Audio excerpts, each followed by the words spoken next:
Happy birthday to you. Happy birthday to you. Happy birthday, dear my sister Alicia. Happy birthday to you. I love you. Get ready. I'm going to be talking a lot about you. Your life. Your life. Your life. Yes, I'm back at it again. This is Stephanie on the Remix Movement podcast. I did an episode in the past where I got to brag on my dad during his birthday. And it felt so good just to share my love for him and let you guys in a little deeper on my relationship with my dad. So my sister's birthday is actually on Friday. And I was like, you know what? I'm going to go ahead. I'm going to do the same thing I did for my dad for my sister with a little twist, of course. Her birthday is coming up on Friday. I'm excited. And since we're going to be doing a Friday prayer wave on that day, I said, you know what? I'm going to do it a little earlier. I'm going to share some photos of us on Instagram. I'm going to let you guys in on how we are.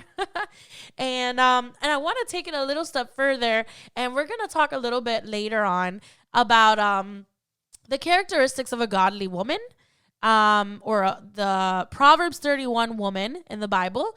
And this is going to relate to who my sister is. And I hope to shed a little bit of light also on any women that may be listening to this podcast episode and want to understand what that means. It is not just about a wife. I know it sounds like that, but it also discusses how a godly woman should be. And I think that these are characteristics that I think that should not be set apart for just women that are married, but it also applies to women that in the future want to be married and that are just trying to keep themselves in the posture of God's heart as of right now, even in their singlehood. All right. So to start, I want to say that I love my sister. My sister's name is Alicia. She is 3 years younger than me. And I want to say my sister and I are similar, but not similar. So if you're listening to this podcast episode and you know us personally, you know that my sister and I are very different in the way we look a little bit. My sister's lighter skinned than I am. She has bigger eyes than I do. She used to have curly hair, but she really likes to do it straight. So it's a different texture now. But in who she is, she's a little bit more louder than I am, and you know that I am loud, but my sister, she's very giving, she's very compassionate, she's super kind. She is currently a Broward County teacher, and I'm so very proud of her. She just made 1 year not too long ago at the school in Weston. But my sister and I, we are similar in the ways that we grew up, in the sense where we both like to praise God. We both like to sing. We both like to be in praise and worship. Even if we're not singing in the praise and worship, but if we are in praise and worship at church, we love to clap our hands, dance. We like to be bold. We like to give our opinion. We're very respectful. We both love our families. We're very family oriented, and we have our own laughs, right? But my sister is just different in certain ways, where I like to read, and I grew up loving to read, loving to write. She was more artistic. She loved to draw. She still likes to draw. She's very creative in that way. And yeah, I mean, we have a really good relationship. We've had our ups and downs. We've had fights. We've had arguments. We haven't seen eye to eye in everything, but we know how important it is for us to stay close to each other. We know how important it is for us to keep talking, keep developing our relationship, keep spending time together. My sister is a really good friend of mine. I can totally say that. We love to go out, go to restaurants, go mini golfing, go-kart riding. We like to do things that are different. We like to be wine and dined. And we're both spontaneous in certain things. We like to try new adventures. But yeah, my parents grew us up in where we shared a room together until maybe we were teenagers. That's just the way it was. We grew up in the same room. When we got our separate rooms, we were so excited, but we always ended up like spending time together in the same room. My best memory of us together is us with our hairbrushes in our hands and singing really loud to our songs, whether they were Christmas songs or they were Disney songs or they were praise and worship songs. We loved it. And now my best memories are getting to know my sister as a really good friend. Like, you know, there are times my sister will call me up and tell me, hey, I'm having a bad day. I need a girl's day. And there are times where, you know, even with the loss of my dog, like she was there for me and she loved me and she supported me. So, yeah, I love my sister. I'm so happy that her birthday's coming up. I'm not going to say how old she is because I don't know if she wants me to or not. But if she's listening to this, Alicia, thank you for being my sister. I am blessed to have you. And I pray that God continues to work in your life, continues to use you as a bright, shining light in your school, and continues to give you new revelations and continues to flourish in all of your relationships, and that you continue to allow God to use you in the way that he wants you to use you. All right. And I love you very much. I do. So, growing up, we always read the Bible and we had Bible stories written to us, and, you know, we learned the value of our worth from our parents, from my dad. And we are very fond of the Proverbs 31 verse. So I said, you know what? I'm going to give God glory for my sister's life. I'm going to talk about how amazing she is, but I also want to use the Proverbs 31 verses of what the characteristics of a noble wife or a godly woman is, to describe how that is for my sister. And a lot of these things, for those listeners that are female that are listening to me, you're gonna think about them, and I hope that they encourage you and they let you see yourself the way that I see my sister. And I hope that my sister sees me as an example of these characteristics as well. But I really do hope that she understands that she is valued, that she is loved, that she is cared for, and that she deserves all the happiness in the world. Somebody who's willing to go above and beyond for her, somebody who is willing to put her as a priority. And I pray that even in her relationships with her coworkers and her other friends, that she can just know her worth, right? Because that's what's important. I'm dealing with a little bit of allergies today, so I'm sorry and I apologize for that. But I want to go ahead and I want to talk about this. So it's going to be in Proverbs chapter 31, and I'm going to be reading from verses 10 through 31. That's what it is. That's the Proverbs 31 on this, okay? And I'm reading from the New International Version. And as I go through this, I want to just briefly explain what this is about and how this applies to even single women who are aspiring and hoping to be married in the future, and how these characteristics can also be applied even in today's 21st century. Because sometimes people read the Bible, men read the Bible, women read the Bible. People nowadays read the Bible and they think, oh, well, this applies, but this applies to the noble woman back in the days, right? Back when there was not temptation, when people were not sinful, when sex wasn't all over the media, when social media wasn't invented. But you know what? These characteristics, you can have them even today, all right? So verse 10, it says, a wife of noble character, who can find? She is worth far more than rubies. All right. I love how this starts because it basically says, number one, you are different and you are rare. Okay. But you are worthy. All right. You are so worthy that you are precious and that you are rare. Like if you know who God is and you seek God wholeheartedly, that is something that not all women know about. There are millions of women in this world, okay? Millions of women in different job titles, millions of women making different money, having different followers, and having different values. But if you find a woman of God and you find a woman who loves God, then that is a woman that you want to seek out. That is a woman that is rare and that is different, and she is worthy, okay? So I want you guys to know, and I want my sister to know, that you are worthy and you are precious, and you are even more precious and different than rubies, all right? The next verse says, her husband has full confidence in her and lacks nothing of value. So what does this mean? It means that she is a hard worker. It means that she is trustworthy. All right. It means that she is somebody that has a good, strong work ethic. She is somebody who is confident in who she holds in her heart. So if she's a follower of God and she's following the principles that are in the Bible, then you know that this woman is going to be a great wife. Okay. If you hope to be a wife, then whoever it is that you is going to be taking you as their wife and is going to be your husband, they're going to see the value in who you are, okay? They're going to see the value in who you are by the way you carry yourself, okay? And confidence doesn't mean somebody who is willing to let everything show, okay? Confidence is knowing your self-value, having the self-esteem to say, you know what? Yes, I'll make mistakes, but you know, I have God on my side and I am confident that I can do this, okay? Verse 12, she brings him good, not harm, all the days of her life. She selects wool and flax and works with eager hands.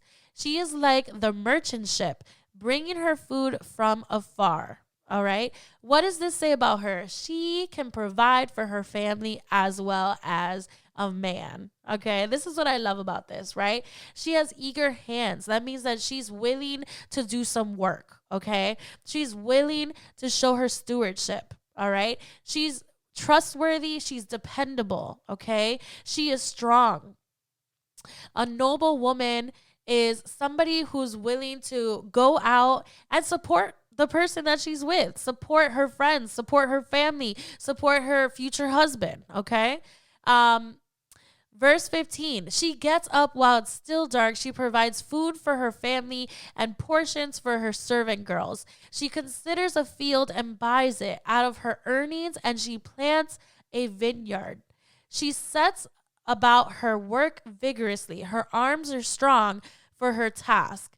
She sees that her trading is profitable and her lamp does not go out at nights. All right.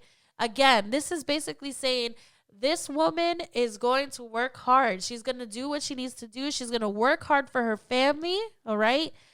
She's going to make sure that she doesn't stay lazy. She's going to make sure that she stays strong and diligent. All right.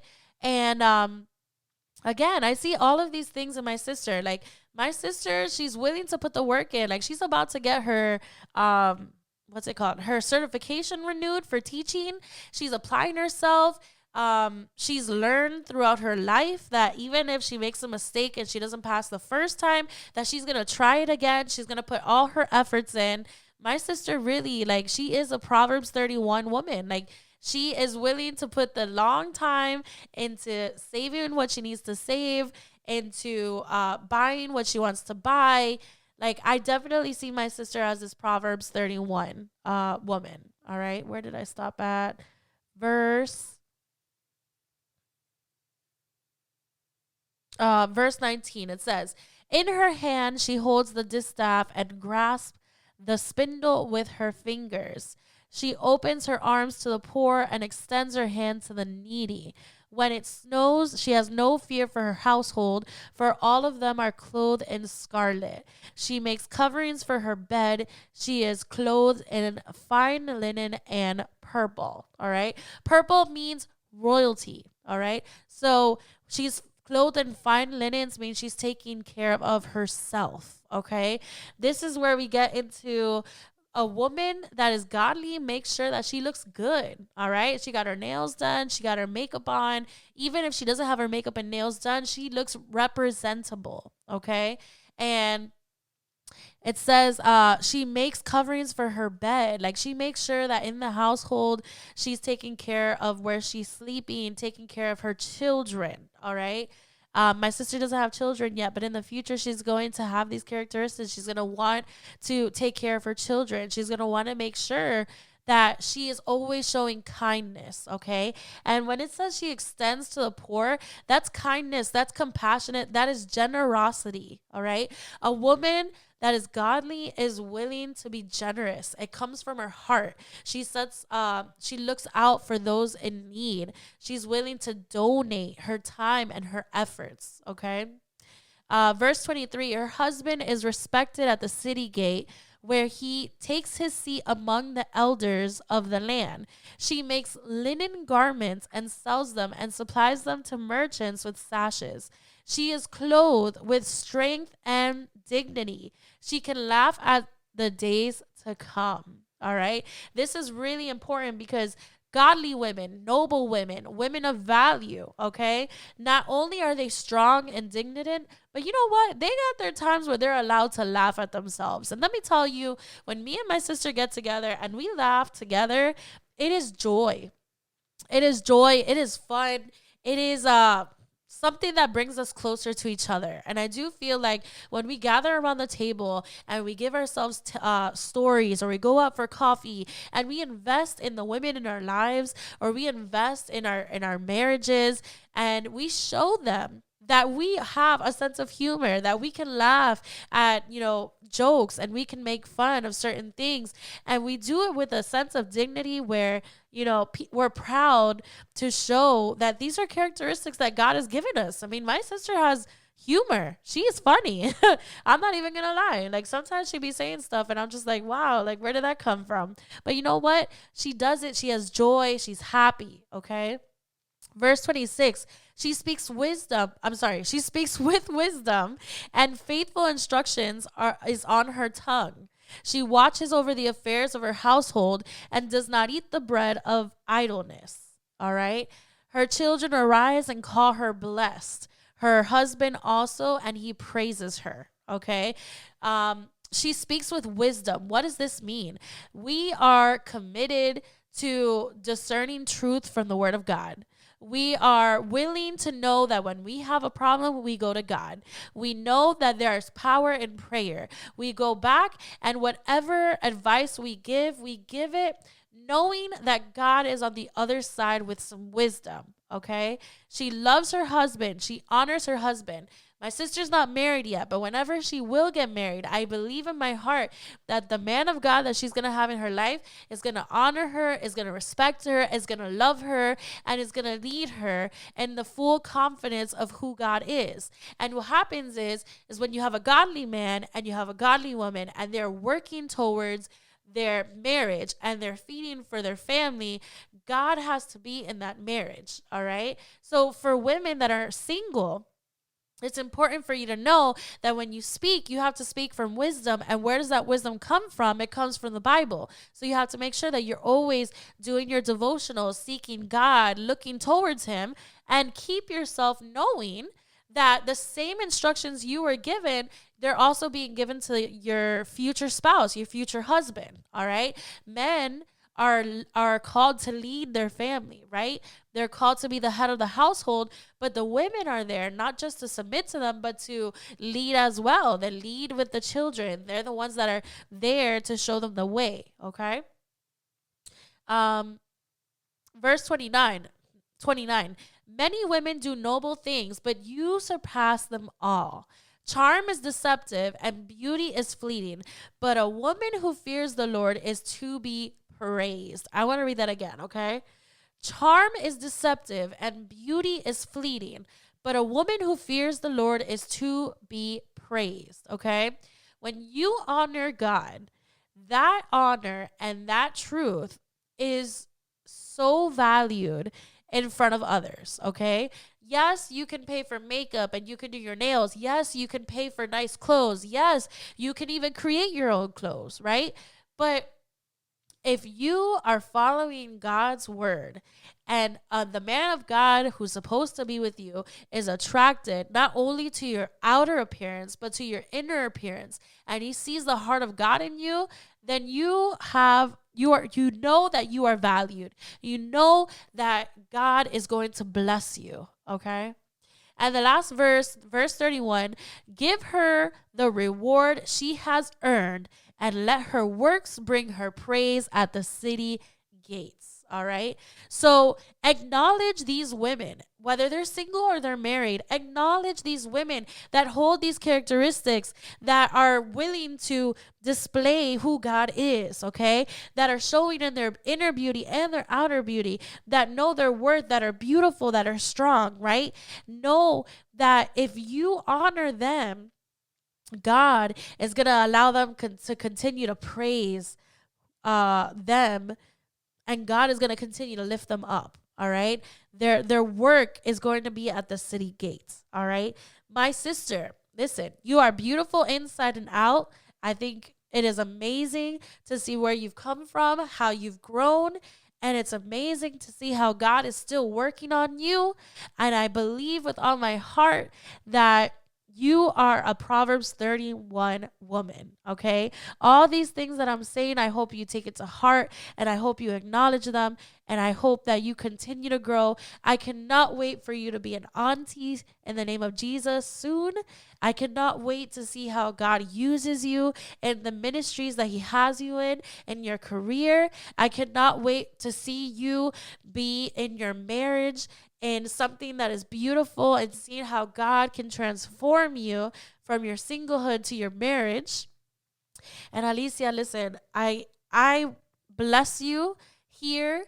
I bless you tomorrow. I bless you Friday on your birthday. I bless you every single day. I cannot wait to celebrate you, to cut that cake, see you blow the candle, make new memories. All these memories that we share, they're going to be even better in the future. All right. But your time is now. Okay. And now is the time for you to shine brighter than you did yesterday. All right. Don't lose hope. Don't get frustrated. Know that God is still using you. Every single one of those kids that you've had in your classes, they are seeing God through you. Okay. He's working on your patience. He's making you even more kinder. He's using you in that atmosphere, in that setting. And I'm not going to cry. I promise I'm not going to cry. But I really hope that you know how much I love you. You are beautiful. You are strong. And I love you so much, so much from the bottom of my heart. All right. Thank you so much for listening to this episode, Alicia. And thank you so much to our listeners that are listening to this episode also. Thank you so very much for following us. And if you know my sister, definitely check her out on her Instagram if you have her. If you don't, you can leave us like a little message here or on Instagram and Facebook. Just say, hey, happy birthday, sis, or happy birthday, Alicia. And I'll let her know that you said happy birthday. But we'll get back to you guys again soon. Friday Prayer Wave is coming up on Friday. I'm excited to do that for you guys. And we'll see what the rest of this week has to hold. But I hope the rest of your week continues to be a blessing. If you enjoyed listening to this podcast, follow us on Facebook and Instagram at The Remix Movement for more updates. Be sure to check out our videos on YouTube and subscribe. Feel free to send us a DM with your feedback, questions, and any topics that you would like to hear in any of our future episodes. Thank you, and God bless.